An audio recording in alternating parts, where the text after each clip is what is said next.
Всем здравствуйте. Бүгін сабағымыздың ізін өтеміз, давам етіп. Так, өткенде келбеттілердің бірінші сұрауының ротларда қандай болып өзгеруін һәм соларға жауап ретінде келбеттілердің өздерінің қосымталары менен сіздерге үйретіп кеттім көрсетіп. Бүгін келбеттіліктің екінші сұрауы кімнің деген сұрауға жауап беруді үйренеміз һәм сол сұраудың өзінің ротларға қарап өзгеруін өтеміз. Кімнің деген сұрау негізінде бұл алмасық сұрау деп айтыламыз, яғни алмасыққа берілетін сұрау, бірақ сонда да келбеттіліктің сұрау болып есептелінеді. Осы сұраудың ротларда өзгеруін үйретемін һәм соған жауап ретінде алмасықлардың өзгеруін сіздерге үйретіп кетемін. Қайсы роттағы атлыққа сіздер кімнің деп сұрау қояжақ болсаңыз, сол атлыққа қарап сұрау өзгереді. Мәселен, стол. Кімнің столы деп сұрайтын болсаңыз, стол мужской родта болған үшін сұрау мужской родта беріледі. Чей.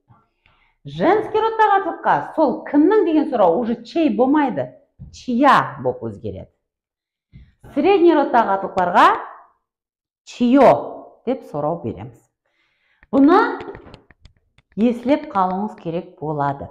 Келбеттілердің қосымталары өзгереді, алмасықлардың өздері өзгереді. Соны есімізде сақлап қалуымыз керек. Алмасықларды ядлап еслеп қалуға харекет қылың.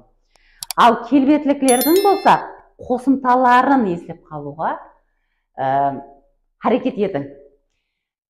Сұраулардың өзгеруін көрдік. Қараң, иесі, мәселен, чей дом деген кімнің үйі деген. Дом деген сөз мужской родта болған үшін сұрау мужской родта беріліп тұрыпты. Иесі оның әйел адам болуы мүмкін, еркек адам болуы мүмкін, оның ешқандай ахметі жоқ. Сіздер дом деген сөзге сұрау қойып жатырсыз ба? Демек сұрау мужской родта болу керек. Енді жаңа айтып өттім, алмасықлар менен жауап беруді үйретемін де. Алмасықлар. Кімнің деген сұрауға иелік алмасықлары менен жауап беріп үйренеміз. Менің столым дейтін болсаңыз, менің деген сөзді мужской родта айтасыз. Мой стол. Женский роттағы атлыққа менің деген моя болып өзгереді. Мәселен, ручка женский родта болған үшін менің деген алмасықты сіздер женский родта айтуға мәжбүрсіз. Себебі ручка сөзіне ол бағынады. Моя ручка. Моя ручка деп еркек балалар да айтады, қызлар да айтады. Жаңа айтып өткендей, иесінің ешқандай ахметі жоқ. Сіздер ручка деген сөзге есетіп жатырсыз. Менің деген алмасықты. Соның үшін менің деген алмасық женский родта сетілу керек.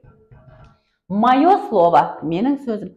Слово деген сөз средний родта болған үшін менің деген алмасық средний родта айтылады.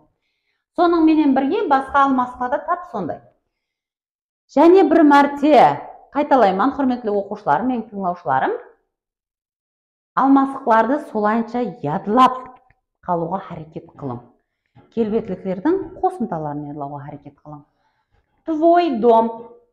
Его деп біздер үшінші бет еркек адамларға сетеміз, оның деп ее деп әйел адамларға сетеміз үшінші бетте.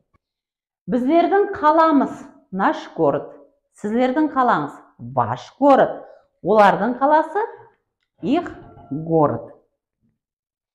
Мәселен, қолымдағы маркер мужской родта, ал оның иесі мен, әйел адамман.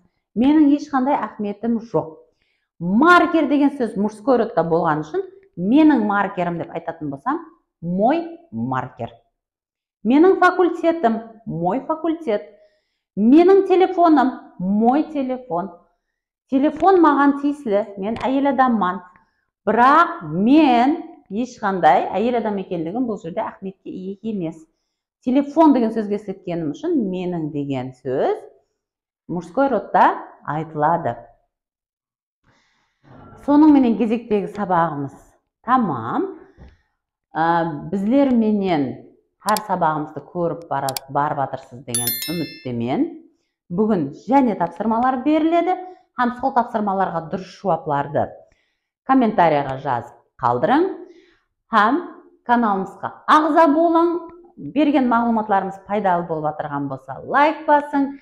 Һәм және бір мәрте айтаман, рус тілін үйренуді қалеп атырған достарыңыз, таныстарыңыз болса, солар менен бөлісуді ұмытып кетпең.